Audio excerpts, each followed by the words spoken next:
আসসালামু আলাইকুম প্রিয় দর্শক, নিউজ বিজের ফেসবুক লাইভে আপনাদের সবাইকে স্বাগত জানাচ্ছি। আর আপনাদের সাথে রয়েছি আমি জুরেদ চৌধুরী। সিলেট এবং সুনামগঞ্জের বন্যা পরিস্থিতির সর্বশেষ খবরাখবর জানাতে আমার এই মুহূর্তে ফেসবুক লাইভে আসা। আপনাদের সামনে আমি এই মুহূর্তে দেখাচ্ছি সিলেটের সুরমা নদী, সিলেটের প্রধান যে নদীটি বয়ে গেছে সিলেট নগরীর ওপর দিয়ে, সেই সুরমা নদীর পানি কিভাবে ফুলে ফেপে উঠছে প্রতিনিয়ত তার চিত্র দেখাচ্ছি এই মুহূর্তে।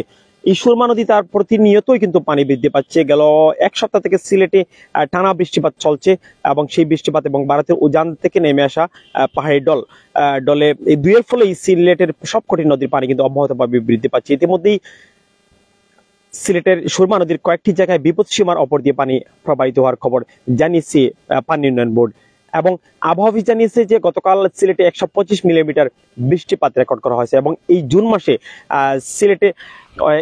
সিলেটে সর্বোচ্চ বৃষ্টিপাত রেকর্ড করেছে আবহাওয়া অফিস।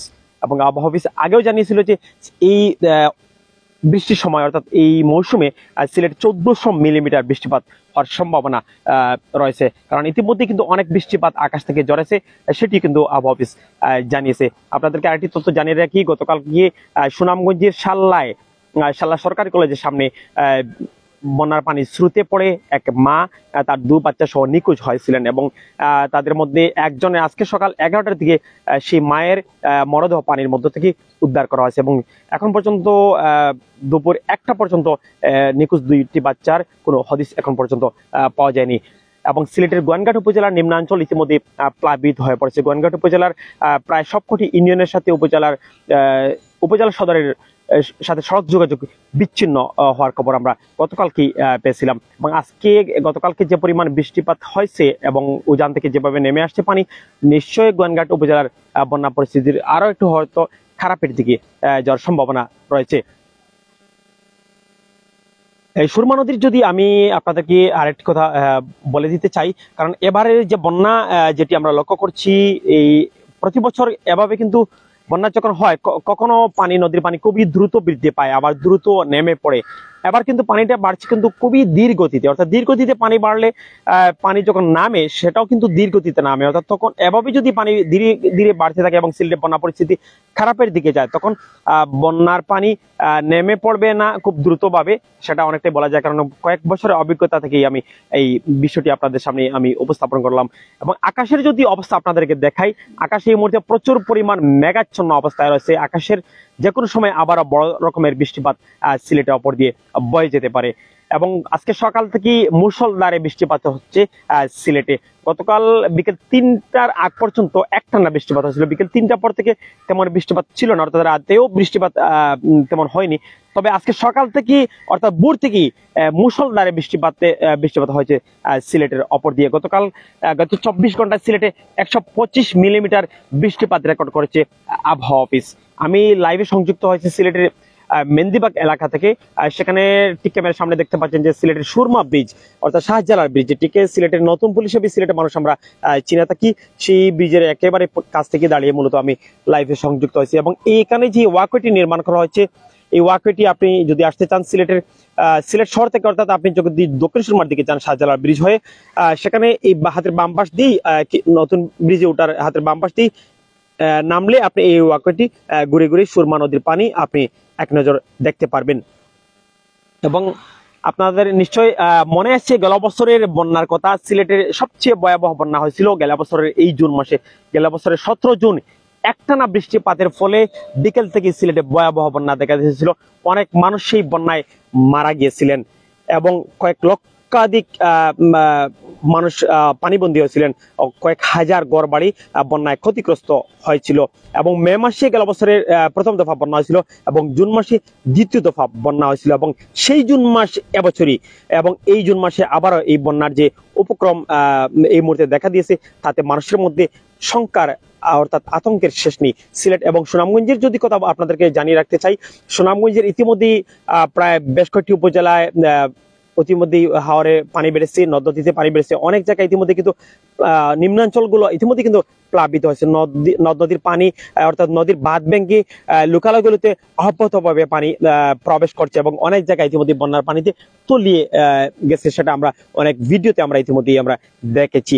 এবং গত 2 দিন সুনামগঞ্জের ছাতকে অর্থাৎ সুরমা নদীতে বিপদসীমার উপর দিয়ে পানি প্রবাহিত হওয়ার খবর জানিয়েছিল আবহাওয়া অফিস। সিলেটের কানাইঘাটের কথা যদি আমি বলি, সিলেটের কানাইঘাটে গেল 3 দিন সুরমা নদীর পয়েন্টে অর্থাৎ বিপদসীমার উপর দিয়ে পানি প্রবাহিতর খবর জানিয়েছে পানি উন্নয়ন বোর্ড। এবং সিলেটের সবকটি নদী অর্থাৎ সুরমা, কুশিয়ারা, মনু, খোয়াই, জাফলংয়ের পিয়াই নদী কিংবা সুনামগঞ্জের জাদুকাটা নদী, যে কটি নদী বলি না কেন সবকটি নদীর পানি কিন্তু অব্যাহতভাবে বৃদ্ধি পাচ্ছে এবং প্রায় বেশিরভাগ জায়গায়, কয়েকটি জায়গায় ইতিমধ্যেই বিপদসীমা ছুঁই অবস্থানে রয়েছে এবং কয়েকটা জায়গায় বিপদসীমার অতিক্রম করছে বন্যার পানি, সুরমা নদীগুলোর পানি। প্রিয় দর্শক, আরেকটি তথ্য জানাতে চাই, সিলেট এবং সুনামগঞ্জের জেলা প্রশাসক ইতিমধ্যে তারা বৈঠক করেছেন, সভা করেছেন দুর্যোগ ব্যবস্থাপনা নিয়ে, যাতে বন্যা যদি হয় সেই বন্যা পরিস্থিতি মোকাবেলা করার জন্য তারা কিন্তু ইতিমধ্যেই প্রস্তুতি নিয়েছেন। সিলেটের জেলা প্রশাসক মোহাম্মদ মুজিবুর রহমান তিনি জানিয়েছেন যে সিলেটের সবকটি উপজেলা প্রশাসনকে জানিয়ে দেওয়া হচ্ছে বন্যা পরিস্থিতি যদি হয় সে বন্যা মোকাবেলা করার জন্য প্রস্তুতি হিসেবে আগাম প্রস্তুতি নির্দেশও তারা দিয়ে রেখেছেন। গেল 4 থেকে 5 দিন আগে খুবই সম্ভবত সেই বৈঠক হয়েছে সিলেটের দুর্যোগ ও ব্যবস্থাপনা কমিটি নিয়ে। বন্যার আশ্রয় কেন্দ্র ইতিমধ্যে কিন্তু প্রস্তুত করে রাখা হয়েছে এবং ত্রাণ সামগ্রী কিংবা উদ্ভূত পরিস্থিতি মোকাবেলা করার জন্য ইতিমধ্যে সেই নির্দেশনাও দেওয়া হয়েছে। আবহাওয়া অফিস প্রথমেই গেল কয়েকদিন থেকে তারা সতর্ক বার্তা দিয়েছিল যে 25 জুনের মধ্যে সিলেটে বন্যা হতে পারে সিলেট অঞ্চলের দিকে। আপনারা কইবানি গতকালকে থেকে কেমন পানি বাড়ছে? একটাও সাইডে না, গতকালকে থেকে গাঙ্গো আপনারা এই সাইডে বসবাস করেন, কেমন পানি বাড়ছে? গতকাল থেকে অনেক পানি বাড়ছে, 2 হাত বা 3 হাত পানি, ঠিক আছে, গতকাল থেকে বাড়ানো হয়েছে। পানির দূর ঠিক আছে বাড়তে গেছে, কমার মতন করা যায় কিনা না, বৃষ্টি এমনকি ঠিক আছে ঘরের বাইরে ঠিক আছে পানি উঠতেছে, এই অবস্থা মানে আছে। মানে নদীর তীরবর্তী মানুষ আসলে সবসময় বয়ের মাঝে আছে, বয়ের মাঝে আছে, পানি দূরত্ব মানে বাড়তির মাঝে আছে। প্রিয় দর্শক, আমরা আসলে সুরমা নদীর তীরবর্তী একজন দর্শকের সাথে আমরা কথা বলছিলাম। তা আসলে নদী তীরবর্তী মানুষের মধ্যে সবচেয়ে আতঙ্ক সবচেয়ে বেশি, কারণ তাকে প্রথম নদীর ঢেউ যখন আসে নদীর তীরবর্তী মানুষের অপর দিয়ে কিন্তু যায়, এরপর পরবর্তীতে সেই বন্যার পানিগুলো অন্যান্য অঞ্চল দিয়ে প্রবাহিত হয়। তারা জানিয়েছেন যে গেল কয়েকদিন থেকে কিন্তু অনেক পানি বৃদ্ধি পেয়েছে এবং তারা এর মধ্যে কিন্তু আতঙ্কের মধ্যে পড়েছেন, কারণ বন্যা পরিস্থিতি যদি খারাপের দিকে যায়, কারণ গেল বছরের ভয়াবহ বন্যার কথা এখনো সিলেটের মানুষের মধ্যে সেই দাগটি এখনো কাটেনি, কারণ গেল বছরের ভয়াবহ বন্যা স্মরণকালে সবচেয়ে বন্যা হয়েছিল এবং ভারতের চেরাপুঞ্জিতে 122 বছরের মধ্যে সর্বোচ্চ বৃষ্টিপাত হয়েছিল এবং সেই বৃষ্টিপাতের ফলেই কিন্তু সিলেট অঞ্চলের অপর দিয়ে গেল বছরের স্মরণকালের ইতিহাসে সবচেয়ে বড় বন্যা হয়েছিল, যার কারণে মানুষের মধ্যে সেই বন্যার দাগ এখনো কিন্তু কাটেনি। মানুষের হৃদয়ে রক্তকরণ রয়েছে সেই বন্যার কথা এখন পর্যন্ত মানুষের। এবং এবছর যে বন্যার বড় রকমের বন্যা হবে না এখন, সেটা কিন্তু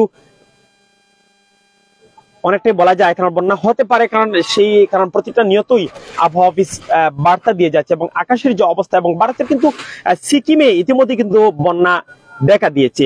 ভারতের কয়েকটি অঞ্চলে ইতিমধ্যে কিন্তু বন্যায় বেশ কয়েক হাজার মানুষ ইতিমধ্যে পানিবন্দী হয়ে পড়েছেন এবং প্রতিনিয়ত সেখানে কিন্তু বৃষ্টির পানি অব্যাহতভাবে রয়েছে। প্রিয় দর্শক, যারা এই মুহূর্তে ফেসবুক লাইভে সংযুক্ত আছেন কিংবা পরবর্তীতে যারা দেখবেন, কে কোথা থেকে দেখছেন, আপনার এলাকার বন্যা পরিস্থিতি আমরা মূলত আসলে আপনাদের মাধ্যমে অনেক তথ্য আমরা পেয়ে থাকি, কারণ এখন ইন্টারনেটের যুগ। কোথাও ভিডিও থাকলে আমরা সেই তথ্যগুলো কিন্তু আমরা বলে থাকি, কিংবা আপনার এলাকায় কি পরিমাণ বৃষ্টিপাত হচ্ছে কিংবা হয়েছে গেল সময়, এবং আপনার এলাকায় কি পরিমাণ মানুষ পানিবন্দী আছেন কিংবা সেখানের একটু বন্যা নিয়ে সেই খবর আমাদেরকে কমেন্টস করে আপনি জানাতে পারেন। এবং ভিডিওটি এই মুহূর্তে লাইভটি যদি আপনাদের ভালো লাগে থাকে অবশ্যই সেটি শেয়ার করে অন্যদেরকে দেখার সুযোগ করে দেবেন, কারণ এভাবে শেয়ার করলে মানুষের মধ্যে একটা সচেতনতা তৈরি হবে।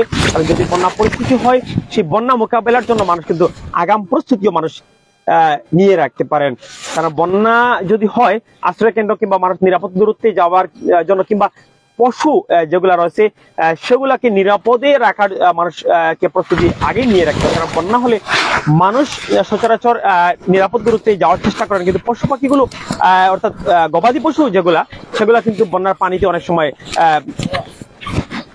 মারাও যায়। গেল কয়েক বছর আমরা সেটাই দেখেছি। গেল বছরের ভয়াবহ বন্যায় সিলেট অঞ্চলের অনেক হাজার হাজার গবাদি পশু বন্যা পানিতে মারা গিয়েছিল। প্রিয় দর্শক, আকাশের অবস্থা দেখতে পাচ্ছেন যে আসলে প্রতিটা মুহূর্ত কিন্তু আকাশের অবস্থা খারাপ। এই মুহূর্তে আকাশে কি পরিমাণ মেঘাচ্ছন্ন সেটা আপনারা নিশ্চয়ই ক্যামেরার সামনে লক্ষ্য করছেন। প্রচুর পরিমাণ আকাশের অবস্থা খারাপ, যে কোনো সময় বড় রকমের বৃষ্টি আসতে পারে। আজকে ভোর থেকে সিলেটে টানা বৃষ্টিপাত শুরু হয়েছিল এবং সেই বৃষ্টিপাত কিছুক্ষণ আগেই সেই বৃষ্টিপাত থেমেছে। আমি যখন এখানে প্রথমে লাইভ করেছিলাম আমার এই নিউজ এন্ড ভিউজের ইউটিউব চ্যানেলে, তখন কিন্তু প্রচুর পরিমাণ বৃষ্টিপাত ছিল, কিন্তু এখন কিছুক্ষণ সময় থেকে এই মুহূর্তে বৃষ্টিপাত হচ্ছে না। তবে আকাশের অবস্থা কিন্তু খুবই ভয়ানক অবস্থা দেখে মনে হচ্ছে। এবং এই যে ব্রিজ যেটি দেখতে পাচ্ছেন সিলেটের শাহজালাল ব্রিজ, অর্থাৎ শাহজালাল ব্রিজ দিয়ে সিলেট নগরীতে মানুষ প্রবেশ করেন, অর্থাৎ এই ব্রিজের অপর দিয়ে মানুষ সবচেয়ে বেশি মানুষ প্রবেশ করেন। কারণ বাংলাদেশের অন্যান্য অঞ্চল থেকে যখন সিলেট নগরীতে প্রবেশ করেন মানুষ, সিলেটের দক্ষিণ সুরমার বাস টার্মিনালে নামার পর কিংবা সিলেটের রেলওয়ে স্টেশনে নামার পর এই ব্রিজ দিয়ে মানুষ কিন্তু প্রবেশ করেন সিলেট নগরীতে। এই ব্রিজ দেখতে পাচ্ছেন যে এরশাদ সরকারের আমলে 1985 সালে এই ব্রিজ নির্মাণ হয়েছিল এবং এই ব্রিজটা সিলেটে কিন্তু প্রধান ভূমিকা পালন করছে সিলেট নগরীতে প্রবেশ করার জন্য। এবং আপনাদেরকে আরেকটি তথ্য জানিয়ে রাখতে চাই, সিলেট শাহজালাল অর্থাৎ সুরমা নদীর ওপর 5টি ব্রিজ রয়েছে। সিলেটের কিং ব্রিজ যেটি ব্রিটিশ আমলে নির্মিত হয়েছিল, কিং ব্রিজের পর এই শাহজালাল ব্রিজ, এর পরবর্তীতে সিলেট শাহপুরানের দিকে শাহপুরান সেতু, এর পরবর্তীতে সিলেটের উত্তর সুরমা অর্থাৎ কুমারগড় দিকে আরেকটি ব্রিজ, এবং সর্বশেষ যে কাজীর বাজার ব্রিজ, যেটাকে সিলেটের মানুষ সেলফি ব্রিজ নামেই বলে থাকেন। অর্থাৎ সব মিলিয়ে এই সুরমা নদীর ওপর দিয়ে 5টি ব্রিজ রয়েছে এবং সবকটি ব্রিজেই মানুষ প্রতিনিয়তই মানুষ চলাচল করে থাকেন। ভাই একটু কইবানি বন্যার পানির খবর কিটা আপনার কিতা মনে হয় বন্যার পানির? ওকে একটা লইলি পানির অবস্থা কিতা হয় না আপনার গত 2 দিন দেখলাম দেখরা? বর্তমানে সিলেটের যে অবস্থা বা পরিস্থিতি, আমাদের ব্যবসা বাণিজ্য আছে, সাইটে অনেক কিছু আছে, আমাদের মালপত্র আছে, যে অবস্থা দেখতেছি সিলেটের আশঙ্কা খুব একটা ভালো না। আমরা যে 20 সাল এবং 21 সালে যেভাবে আমাদের এখানে 21 সালে যেভাবে পানি উঠেছিল, তার প্রতিকূল আবার আমরা দেখতেছি যে আবার পানি ওঠার সম্ভাবনা রয়েছে। ইতিমধ্যে দেখা যাচ্ছে আমাদের এখানে প্রায় আপনার 14 ফুট নিচে পানি ছিল আগে। বেশ কয়েকদিন আগে 10 থেকে 15 দিনের ভিতরে পানি উচ্চতা অনেক বেড়ে গেছে, প্রায় আপনার 20 ফুটের মতো পানির উপর বেড়ে গেছে। তাই আমরা দেখতেছি যে সিলেটের অবস্থা খুব ভয়াবহ এবং বন্যা পরিণত হওয়ার সম্ভাবনা বেশি। আর সামনে কালকে নির্বাচন, এতে জনগণ ভোটের প্রতি আসক্ত ছিল এবং এরকম পরিবেশ হলে ভোটের অবস্থা একটু করণীয় হবে, খারাপ দেখা যাবে। মানে ভোটার উপস্থিতিটা কমই থাকবে এমনি। হ্যাঁ, এমনিতে বিএনপি সিটি কর্পোরেশন নির্বাচনে অংশ নিচ্ছে না, সেই সাথে আবার এভাবে যদি বৃষ্টিপাত হয় তাহলে কি পরিমাণ ভোটার উপস্থিতি হতে পারে আপনার কি ধারণা? আসলে ভোটাররা সবসময় একটা জিনিস কি নিশ্চিত করে, যেমন ধরুন আমি যেমন একজন ভোটার, এখন যদি বৃষ্টির প্রতিকূল বেড়ে যায় তখন তো আমি ভোট দিতে যাবো না। এরকম অনেক মানুষ আছে, মুরব্বীরা আছে যারা বয়স্ক হয়ে গেছে, তারা তো ভোট দিতে যেতে পারবে না, এভাবে অনেক সমস্যার সম্মুখীন হবে। একসাথে যেমন সিলেটে একসময় ভোটের জমজমাট একটা জমকালো কালকের দিনটাই ছিল এবং এতদিন ছিল রাজনীতির নেতাদেরকে জমজমাট এবং জনগণের জমজমাট, সেটা কিন্তু আস্তে আস্তে কমে যাচ্ছে। এবং ইতিমধ্যে আমাদের আরিফুল হক মেয়র, যিনি আপনার নির্বাচনে থেকে স্থগিত নিয়ে গেছেন দলীয় কর্মী সভা থেকে, সেই সাথে আরো আপ ডাউন তো দূরের কথা, আরো ডাউন হয়ে গেছে সিলেটের এই জমকালো অনুষ্ঠানটি। সো কালকে যদি বৃষ্টি হয় তাহলে আরো বেশি সিলেটের আমেজটা চলে যাবে। ধন্যবাদ আপনাদেরকে। দর্শক, আমরা একজনের সাথে কথা বলছিলাম, তিনি জানিয়েছেন যে তার মন্তব্য, তিনি বলেছেন যে যেভাবে বৃষ্টিপাত হচ্ছে আগামীকালকে সিলেট সিটি কর্পোরেশন নির্বাচন, সেই নির্বাচনে যেটা উৎসবমুখর যে পরিবেশ সেটা অনেকটা বাটা পড়বে, কারণ এভাবে বৃষ্টিপাত যদি হয় ভোটারদের উপস্থিতি অনেকটা কম থাকবে বলে তিনি ধারণা করছেন। এবং সেটা অনেকটা বলাই যায়, কারণ অনেক জায়গায় যে পরিমাণ বৃষ্টিপাত হচ্ছে এবং সিলেটের 42টি যে সিটি কর্পোরেশন এরিয়া রয়েছে, 42টি ওয়ার্ড, অনেক জায়গায় ইতিমধ্যে কিন্তু সিলেট সদর উপজেলার সেটা বর্তমানে সিটি কর্পোরেশন আওতাধীন সোনাতলা এলাকায় সেখানে কিন্তু অনেক ঘর বাড়িতে পানি উঠেছে। গতকালকে আমি কয়েকটি ভিডিও দেখেছি।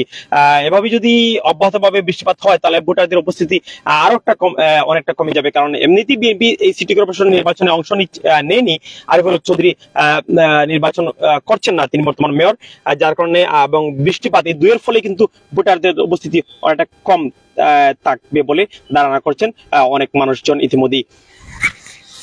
এবং মেয়র প্রার্থী তাদের কয়েকজনের নাম আমি আপনাদেরকে উপস্থাপন করতে চাই। আওয়ামী লীগের প্রার্থী হিসেবে আনোয়ারুজ্জামান চৌধুরী রয়েছেন, এবং জাতীয় পার্টির নজরুল ইসলাম বাবুল তিনি নির্বাচন করছেন, সাবেক ছাত্রলীগ নেতা আব্দুল হানিফ কুটু তিনি নির্বাচন করছেন, সালাউদ্দিন রিমন তিনি নির্বাচনে অংশ নিয়েছেন, হরিণ মার্কা আরেকজন তিনি তার নামটা এই মুহূর্তে আমার মনে পড়তেছে না, তিনিও এই সিলেট সিটি কর্পোরেশনের মেয়র পদে নির্বাচন করছেন। এবং সবচেয়ে আলোচিত একজন ব্যক্তি হচ্ছেন শাহজাহান মাস্টার। তার অনেকগুলো ভিডিও ইতিমধ্যে কিন্তু ভাইরাল হয়েছে, লক্ষ লক্ষ ভিউ হয়েছে তার অনেকগুলো ভিডিও। তিনি তার কোনো কর্মী সমর্থক নেই, তিনি একা একাই বাইসাইকেল চালিয়ে তিনি প্রচারণা চালিয়ে যাচ্ছেন। তিনি বলেছেন যে তার লিফলেট পোস্টার জনসাধারণ তাকে দিয়ে সহযোগিতা করছেন, এবং তিনি বলেছেন যে তার পাঞ্জাবি থেকে শুরু করে জুতা পর্যন্ত পাবলিক তাকে দিচ্ছেন, অর্থাৎ তার সেই অস্তিত্ব নেই না থাকার কারণে মানুষ তাকে সেভাবে দিয়ে সহযোগিতা করছেন। এবং আগে সিলেট সিটি কর্পোরেশনে 27টি ওয়ার্ড ছিল, এবং এবার আরো কয়েকটি ওয়ার্ড বৃদ্ধি পেয়ে এই মুহূর্তে সিলেটের 42টি ওয়ার্ড হয়েছে। 42টি ওয়ার্ডে আগামীকালকে নির্বাচন, সিলেট সিটি কর্পোরেশনের নির্বাচন অনুষ্ঠিত হবে। মানে সকাল 8টা থেকে বিকেল 5টা পর্যন্ত একটানা ভোট প্রদান করবেন বলে জানিয়েছে নির্বাচন কমিশন। প্রিয় দর্শক, সিলেট এবং সুনামগঞ্জের বন্যা পরিস্থিতির কয়েকটি তথ্য আপনাদের সামনে আমি এই মুহূর্তে উপস্থাপন করছি। যারা এই মুহূর্তে লাইভটি দেখছেন, কে কোথা থেকে দেখছেন, একটু যদি কমেন্টস করে জানাতেন আপনার এলাকার বন্যা পরিস্থিতির খবর কি, সেটাও আপনি আমাদের কাছে জানাতে পারবেন। এই সুরমা নদীর তীরবর্তী এলাকায় অনেক মানুষ আসলে এসেছেন। যখন সুরমা নদীতে পানি এভাবে বৃদ্ধি পায়, সেটা কিন্তু মানুষ নদীর পানি দেখার জন্য মানুষের মধ্যে কিন্তু উদ্বেগের শেষ নেই। মানুষ যখন প্রতিনিয়ত নদী তীরবর্তী মানুষ কিন্তু সবচেয়ে বেশি আসেন, তারা কিন্তু এখানে এসেছেন নদীর পানি এক নজর দেখার জন্য। জাকারিয়া আহমেদ দিহান ভাই আপনি জানিয়েছেন যে নৌকার বিজয় নিশ্চিত। আমাদের জননেতা আনোয়ারুজ্জামান ভাইয়ের যিনি বিজয়ী হন না কেন, আমাদের পক্ষ থেকে শুভকামনা, অগ্রিম শুভকামনা। যিনি বিজয়ী হন না কেন আমাদের কোনো সমস্যা নেই। একটু আপনি কইবানি পানির খবর কিতা, বন্যার খবর আপনার কাছে কিলান মনর? ভাই বন্যার খবর তো অনেক পানি বাড়ছেন আগের থেকে। আগে 15 ফুট পানি, এখন 20-25 ফুট পানি বাইরে গেছেন আগের থেকে। এখন কিছুদিন আগে আমাদের ঘরে পানি উঠে গেছিল, এখন পানি ঘর থেকে পানি কিছু কমছে। আশা করি ওখানে পানি বাড়তি আছে ভাই, ঠিক আছে। এখন দেখি কি অবস্থা সিলেটের, ডরের মাঝে আছেন? ডরের মাঝে আছি ভাই। ধন্যবাদ। প্রিয় দর্শক, এই ছিল আমার কাছে সর্বশেষ তথ্য সিলেট এবং সুনামগঞ্জের বন্যা পরিস্থিতি। সে পর্যন্ত সবাই ভালো থাকুন, সুস্থ থাকুন এবং নিজের বীজের সাথেই থাকুন। এবং যারা আমার এই পেজটি এখনো লাইক কিংবা ফলো অপশনে ক্লিক করে যুক্ত থাকেন, আমি অনুরোধ করছি লাইক এবং ফলো অপশনে ক্লিক করে যুক্ত থাকবেন। আমি সবসময় সিলেটের নানা রকমের তথ্য আপনাদের সামনে আমি লাইভে নিয়ে আসি, এবং বিশেষ করে বন্যার খবরাখবর যদি পেতে চান সিলেট সবার আগে, তারা নিজের বীজের সাথে থাকবেন। কারণ আমি প্রতিটা নিয়ত আমার পেজে গিয়ে আপনারা দেখবেন, প্রতিটা মুহূর্তে আমি বন্যার আপডেট এই পেজের মাধ্যমে আমি উপস্থাপন করছি। আমি সিলেটে বিভিন্ন জায়গায় ঘুরে দেখেছি, সেখানে বন্যা পরিস্থিতির খবরাখবর আমি জানাতে আজকে বিকেলে আমি সিলেটে গোয়েনঘাটে যাওয়ার চিন্তাধারা করেছি। যদি আবহাওয়া ভালো থাকে আমি গোয়েনঘাটে বন্যা পরিস্থিতির সরাসরি সেখানে গিয়ে লাইভে যুক্ত থাকবো। সে পর্যন্ত সবাই ভালো থাকুন, সুস্থ থাকুন, আল্লাহ হাফিজ, নিজের বীজের সাথেই থাকুন।